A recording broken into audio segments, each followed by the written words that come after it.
The alarm clock buzzed at 5 in the morning, but Maria Santos was already awake. She had been staring at the ceiling for the past hour, her stomach twisted with nerves. Today was her first day as a housekeeper at the Whitmore mansion, and she needed this job more than she had ever needed anything in her life. Maria sat on the edge of her small bed and looked around her tiny apartment. The paint was peeling near the window, and she could hear her upstairs neighbor's television through the thin walls. Her 17-year-old daughter, Isabella, was still sleeping in the next room, and Maria hoped she would have better news to share when she came home tonight. 3 months ago, Maria had lost her job at the hotel downtown. The management said they were cutting costs, but Maria knew the real reason. She had asked for time off when Isabella got sick, and they did not like employees who put family first. Since then, Maria had been cleaning houses for different families, but the pay was not steady. Some weeks she made enough to cover rent and groceries. Other weeks she had to choose between paying the electric bill or buying Isabella new school shoes. When Maria saw the job posting for a full-time housekeeper position, she almost did not apply. The Whitmore family was famous in the city. Everyone knew about their big house on Elm Street and their successful business empire. Maria had walked past their mansion many times over the years, always wondering what kind of life the people inside must live. The iron gates, the perfectly trimmed hedges, the long driveway that disappeared behind tall trees. It all seemed like a different world. But the salary they offered was more than Maria had ever made in her life. It would mean Isabella could focus on her studies instead of working part-time at the grocery store. It would mean they could move to a better neighborhood, maybe even save some money for Isabella's college dreams. So Maria had gathered her courage, borrowed her friend Carmen's best dress, and went to the interview. Mrs. Eleanor Whitmore had interviewed her personally. Maria expected a cold, demanding woman, but Eleanor surprised her. She was in her 70s with silver hair pulled back in an elegant bun, wearing a simple but expensive-looking blue dress. Her eyes were sharp and intelligent, but there was kindness in them too. She asked Maria about her experience, her family, and why she wanted the job. Maria had been honest. She told Eleanor about Isabella, about losing her previous job, and about wanting to build a better life for her daughter. Eleanor listened carefully and asked thoughtful questions. When the interview ended, Eleanor walked Maria to the door herself and said she would have an answer within 2 days. Maria left feeling hopeful but trying not to get her hopes up too high. The call came the next afternoon. Eleanor's voice was warm over the phone as she offered Maria the position. The salary was even better than advertised, and Eleanor explained that the family valued loyalty and hard work above everything else. Maria would be responsible for maintaining the main areas of the house, helping with meal preparation when needed, and ensuring that the family's antique collections were properly cared for. Eleanor emphasized that last part. The Whitmore family had been collecting art, photographs, and historical items for generations, and they needed someone who understood the importance of preserving these treasures. Now, as Maria got dressed in her best clothes, she tried to calm her racing heart. She had chosen a simple black dress that Carmen said made her look professional, and she had braided her long dark hair neatly. Isabella stumbled into the kitchen as Maria was making coffee. "You look nervous, Mom," Isabella said, rubbing her eyes. Even though she had just woken up, Isabella looked beautiful.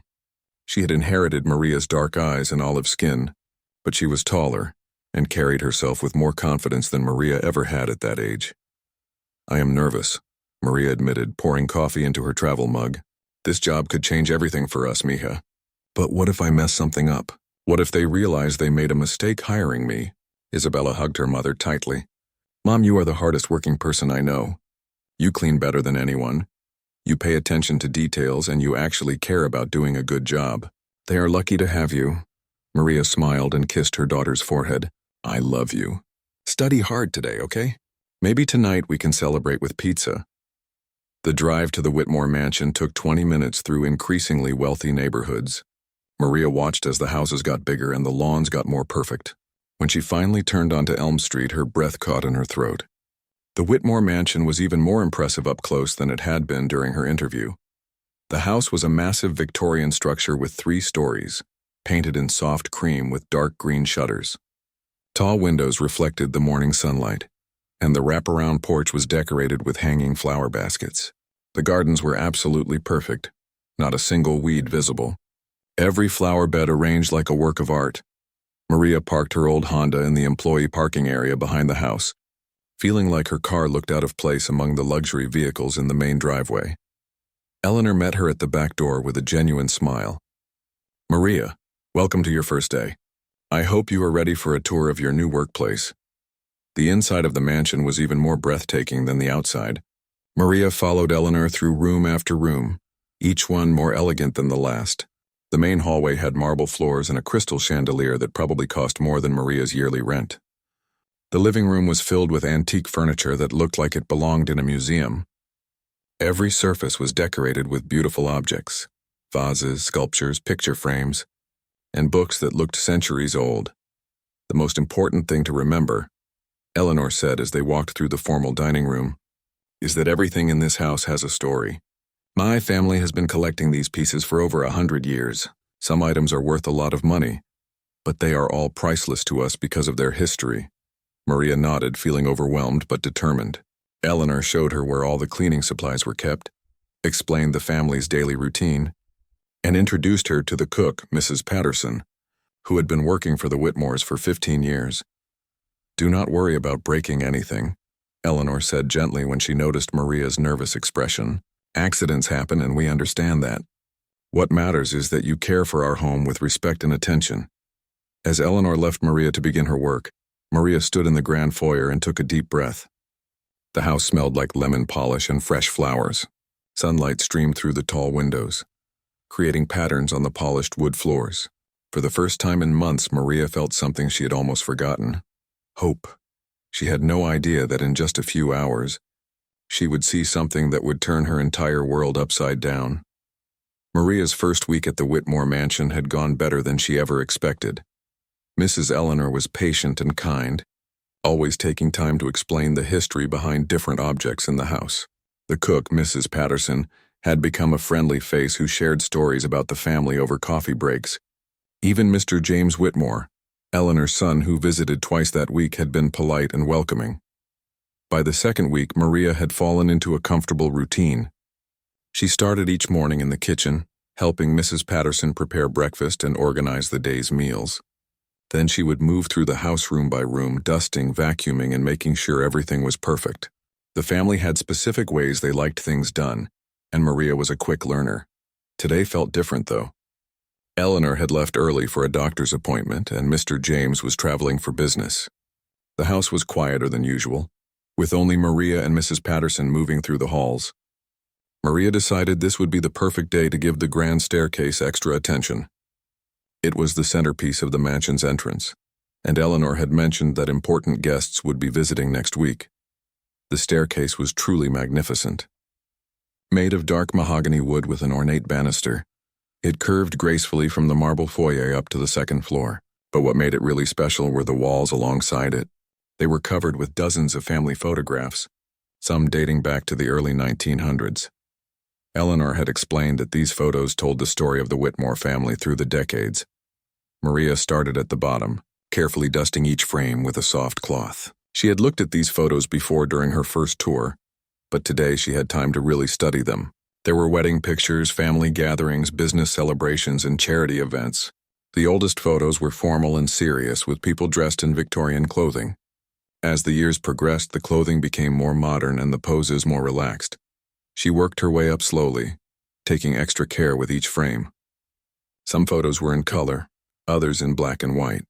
There were pictures of Eleanor as a young woman, looking elegant in evening gowns at fancy parties. There were photos of Mr. James as a child, playing in the mansion's gardens. Maria smiled at a picture of what must have been a family Christmas. With a huge tree and presents scattered everywhere, about halfway up the staircase, Maria paused at a section of photos from what looked like the 1970s. The fashion was unmistakable: wide lapels, bold patterns, and hairstyles that reminded Maria of old movies. She could see a younger Eleanor in several of the pictures, hosting what appeared to be charity fundraisers and business events. Maria lifted her cloth to dust a particular photo when something made her freeze completely. Her hand stopped moving and she felt her heart skip a beat. In the photo, she could see Eleanor standing with a group of people at what looked like an elegant dinner party. Everyone was dressed formally, holding wine glasses and smiling at the camera. But it was not Eleanor that caught Maria's attention.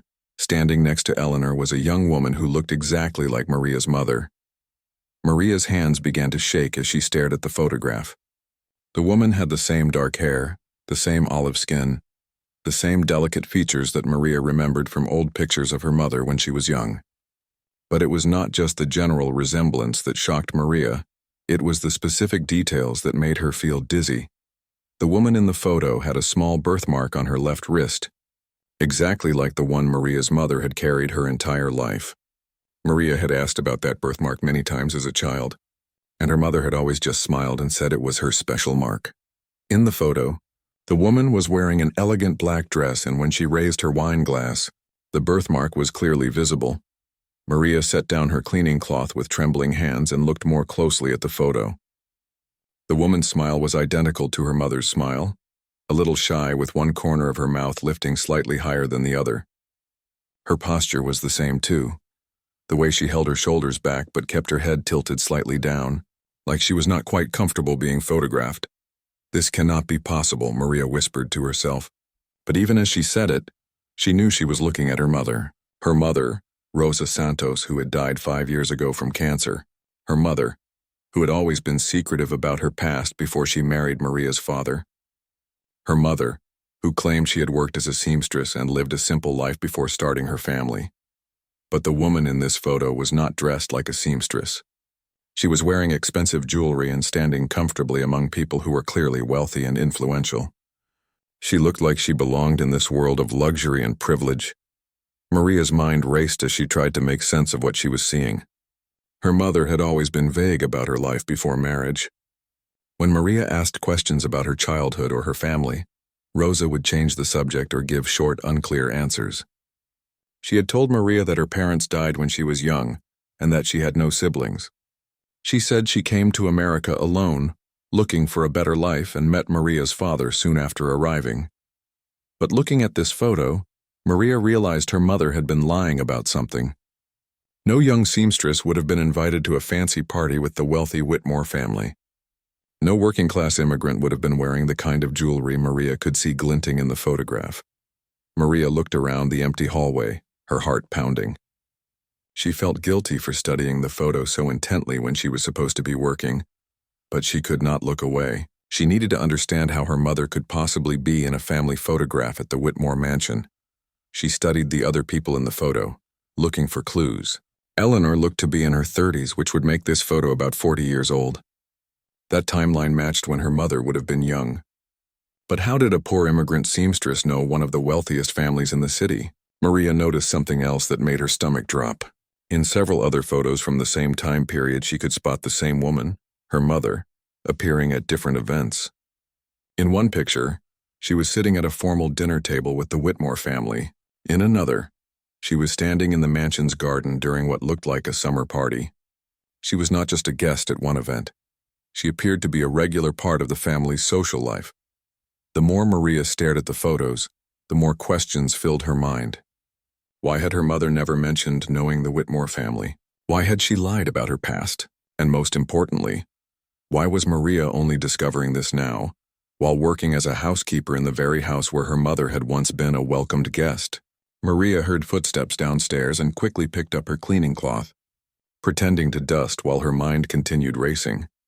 Mrs. Patterson was moving around in the kitchen, probably starting preparations for lunch. Maria tried to focus on her work, but her hands were still shaking. She looked at the photo one more time, memorizing every detail: her mother's face, her jewelry, her comfortable posture among these wealthy people.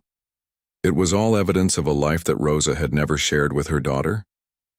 Maria felt a mixture of confusion, hurt, and desperate curiosity. She needed to know the truth about her mother's connection to this family. But how could she find out without losing the job that had finally given her and Isabella hope for a better future? The next few days were torture for Maria. Every time she passed the staircase with those family photos, she felt her heart race. She tried to focus on her work, but her mind kept drifting back to the image of her mother standing so comfortably among the Whitmore family. She found herself making mistakes, putting dishes in the wrong cabinets, forgetting to water the plants in the sunroom, and once even calling Mrs. Patterson by the wrong name.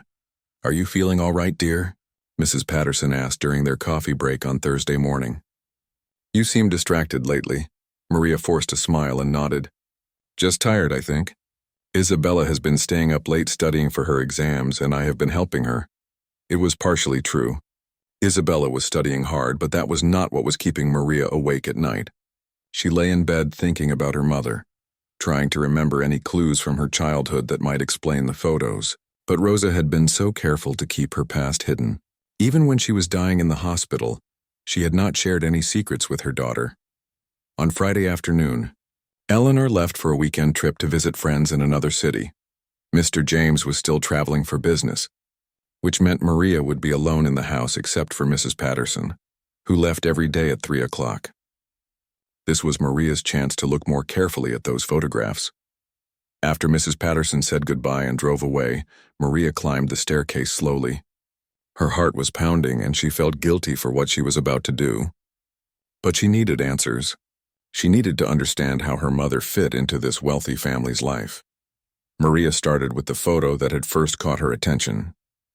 She carefully lifted it from the wall and carried it to the large window where the afternoon light was brightest. On the back of the frame, she found a small white label with neat handwriting that said, "Charity Gala 1978. Eleanor, Rosa Delacroix, and friends, Rosa Delacroix." Maria's hands trembled as she read the name. Delacroix had been her mother's maiden name before she married Maria's father and became Rosa Santos. But her mother had always told Maria that Delacroix was just an ordinary family name that meant nothing special. She said her parents had been simple people who worked hard and died young. Maria put the photo back and looked at the others from the same time period. She found another label on a different frame. Summer Garden Party 1979, Family and Rosa D. And another, Christmas Dinner 1977, the Whitmore family with Rosa. Rosa was not just a guest at these events. The way the labels were written suggested she was important to the family. Maria thought about her mother's stories again. Rosa had told her that she came to America in 1976, worked as a seamstress for a few years, and then met Maria's father in 1980. But these photos showed Rosa attending fancy parties with wealthy people throughout those years. Maria's curiosity grew stronger than her fear. She decided to explore the house more carefully. Maybe there were other clues about her mother's connection to the Whitmores. She started in Eleanor's sitting room, a cozy space filled with personal items and family memorabilia. On Eleanor's desk, Maria found several photo albums. She opened them carefully, looking for more pictures of her mother. In an album labeled 1970s Family Events, she found dozens of photos that included Rosa. In some pictures, Rosa was laughing with Eleanor like they were close friends. In others, she was playing with a young James in the garden. There was even a photo of Rosa helping Eleanor decorate a Christmas tree. These were not the pictures of a hired worker or a distant acquaintance. These were pictures of someone who was part of the family. Maria found something else interesting in the album. Several photos showed Rosa wearing beautiful jewelry, a pearl necklace, diamond earrings, and an elegant gold bracelet. Maria's breath caught when she recognized the bracelet. Her mother had described a piece exactly like it many times, saying it was a gift from someone special, but that she had lost it years ago. Maria looked around Eleanor's sitting room and spotted a jewelry box on the side table. Her hand shook as she opened it. Inside, among Eleanor's other pieces, was the exact gold bracelet from the photos. The same delicate design, the same small emerald stones, the same antique clasp that her mother had described in perfect detail. "This is impossible," Maria whispered to herself, but the evidence was right in front of her eyes. Maria heard a car in the driveway and quickly closed the jewelry box and photo album, but it was just a delivery truck dropping off packages. She was still alone in the house. Her heart was racing, but she decided to continue her investigation. She remembered that Eleanor had mentioned important family documents were kept in Mr. James's home office. Maria had cleaned that room several times, but she had never paid attention to the papers on his desk. Now she walked there with purpose. The office was lined with bookshelves and filing cabinets. Mr. James's desk was covered with business papers, but Maria was looking for something older. She noticed a filing cabinet in the corner that looked like it contained personal rather than business documents. Maria knew she was crossing a line by looking through private family papers, but she had come too far to stop now. She opened the top drawer and found files organized by year. She looked for files from the late 1970s and found a folder labeled Personal Expenses, 1976-1980, inside. The folder were bank statements and receipts for various household expenses. But Maria also found something that made her knees weak. There were monthly payment records to someone identified only as RD. The payments were substantial, more money than Maria made in 3 months of working at the mansion. The payment started in 1976 and continued regularly until 1980. RD Rosa Delacroix. Her mother had been receiving regular payments from the Whitmore family for 4 years. Maria sat down heavily in Mr. James's chair, trying to process what she had discovered. Her mother had not been a poor seamstress struggling to survive in America. She had been receiving significant money from one of the city's wealthiest families. But why? What was the connection between Rosa and the Whitmores? Maria thought about her mother's personality. Rosa had always been secretive about money. She never talked about how she paid for things, and she always seemed to have enough money for emergencies even when times were tough. After Rosa died, Maria had been surprised to discover that her mother had left a small savings account that paid for the funeral costs.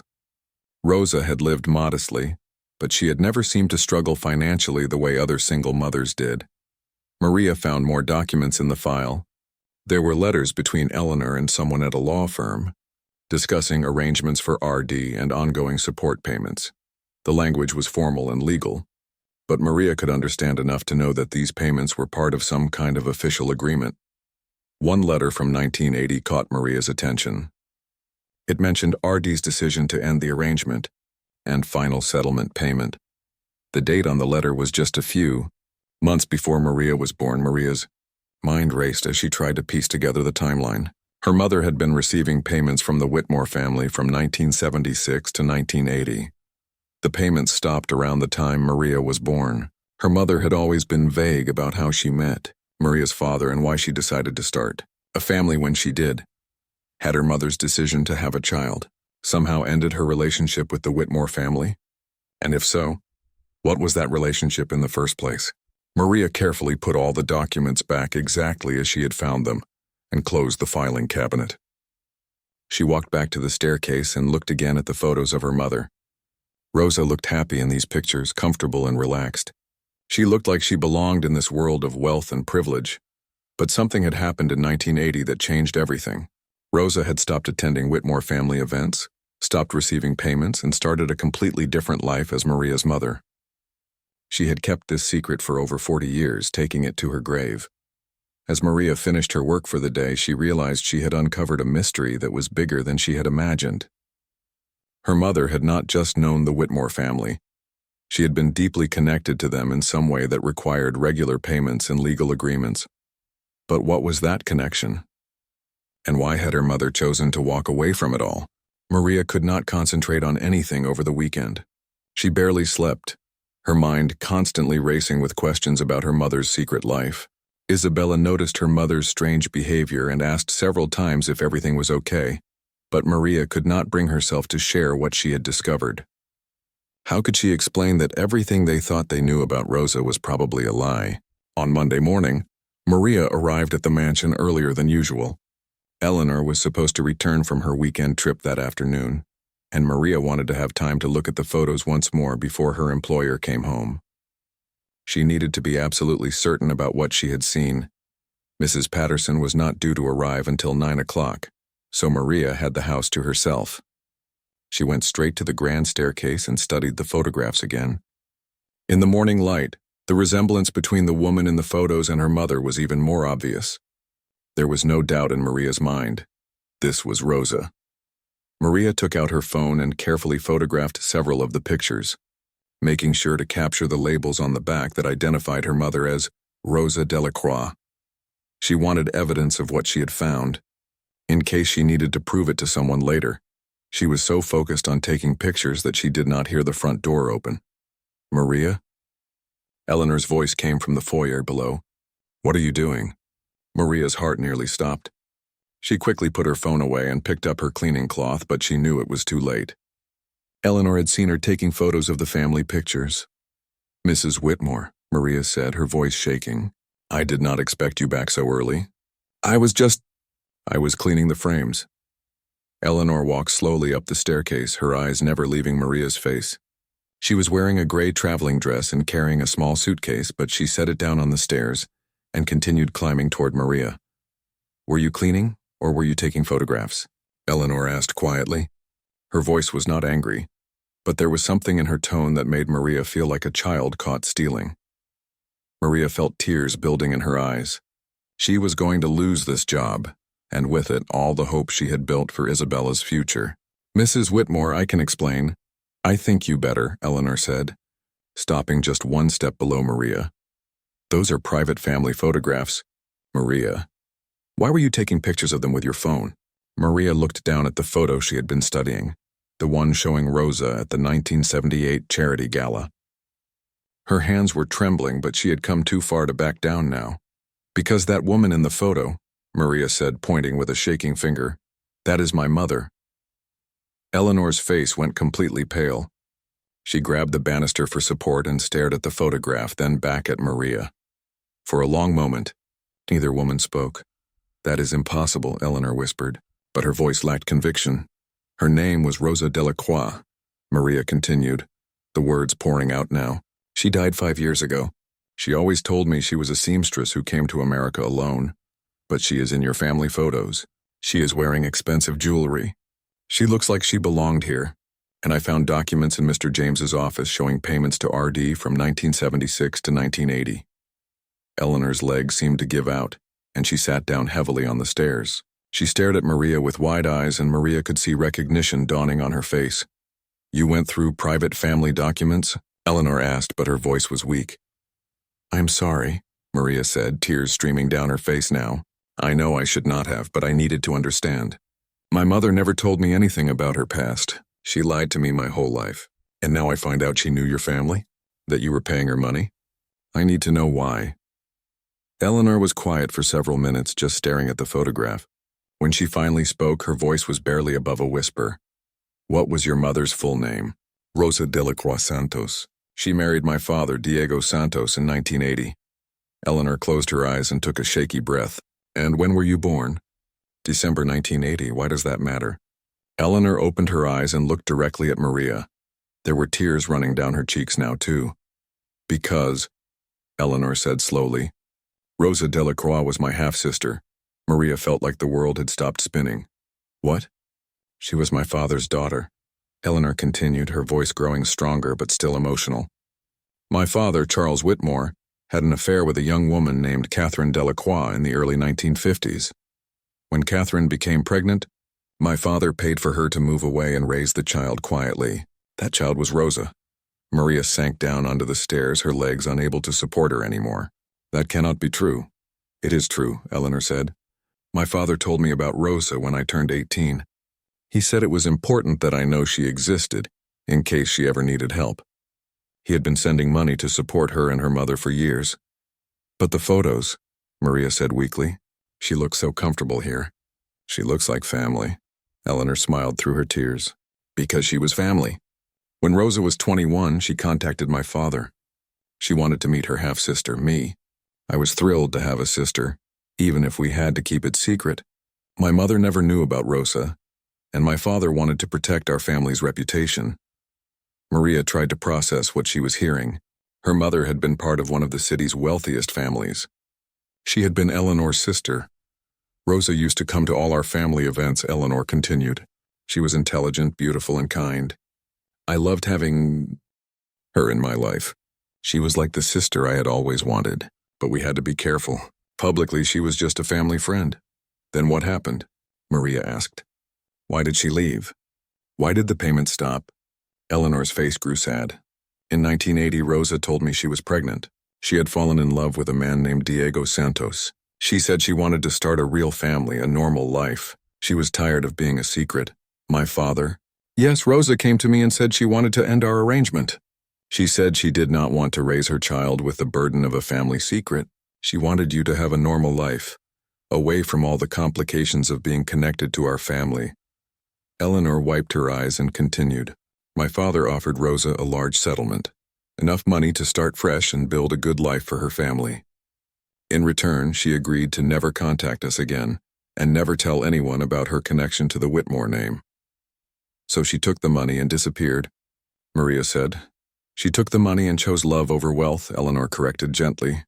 She chose to give you a normal childhood with a father who loved you, instead of a life filled with family secrets and social complications.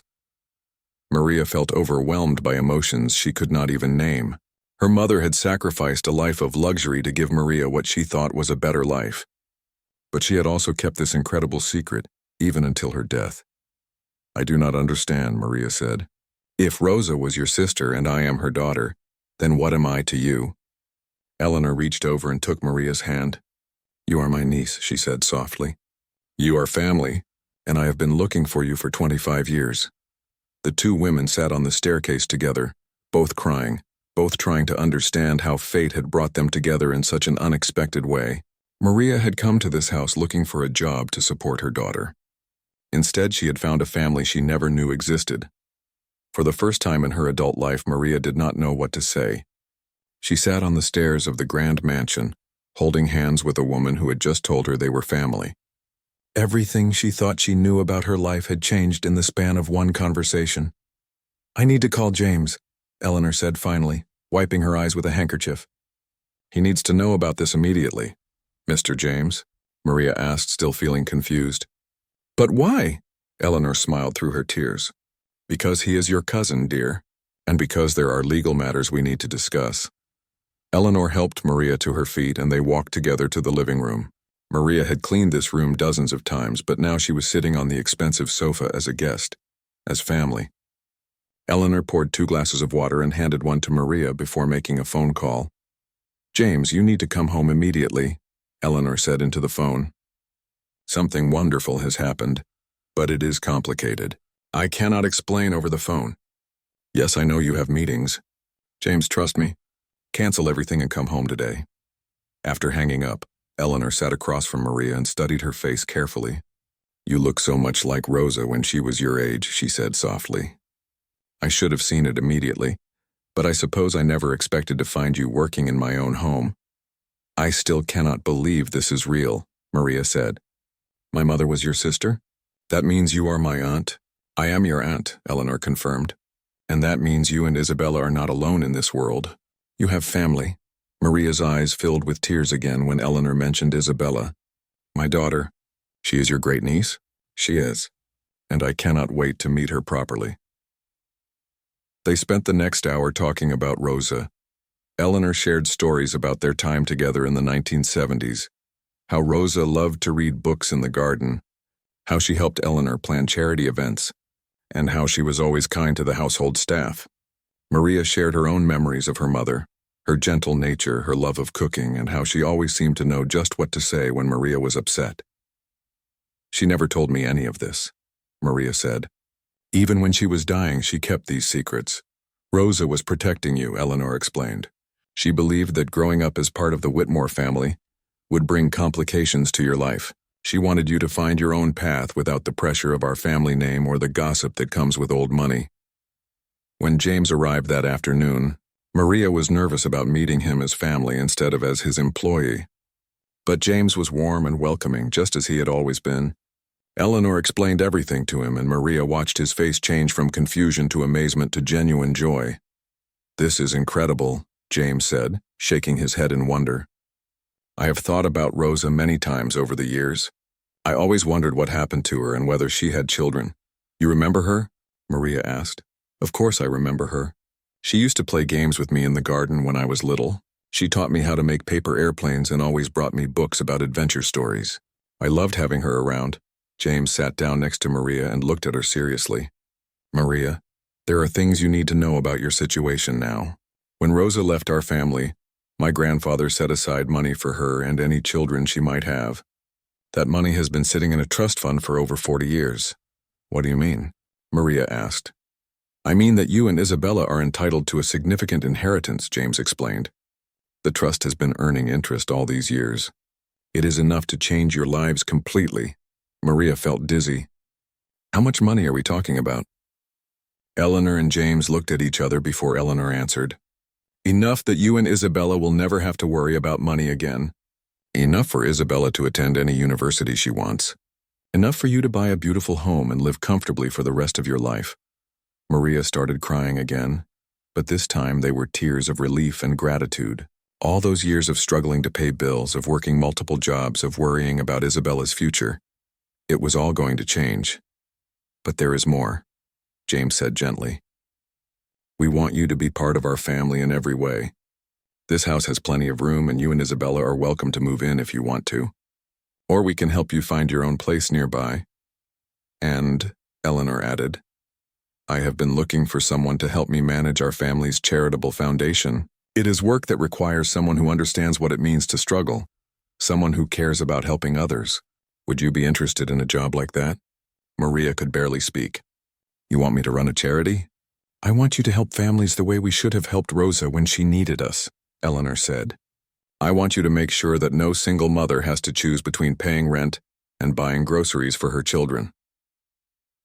Over the next few weeks, Maria's life transformed in ways she could never have imagined. The first change was telling Isabella the truth about their family. Isabella was shocked at first, but then she became excited about having relatives and about the opportunities that were suddenly available to her. Mom, does this mean I can really go to college? Isabella asked one evening as they sat in their small apartment, packing boxes for their move. It means you can go to any college you want, Maria replied. And you can study whatever makes you happy without worrying about how we will pay for it. Isabella hugged her mother tightly.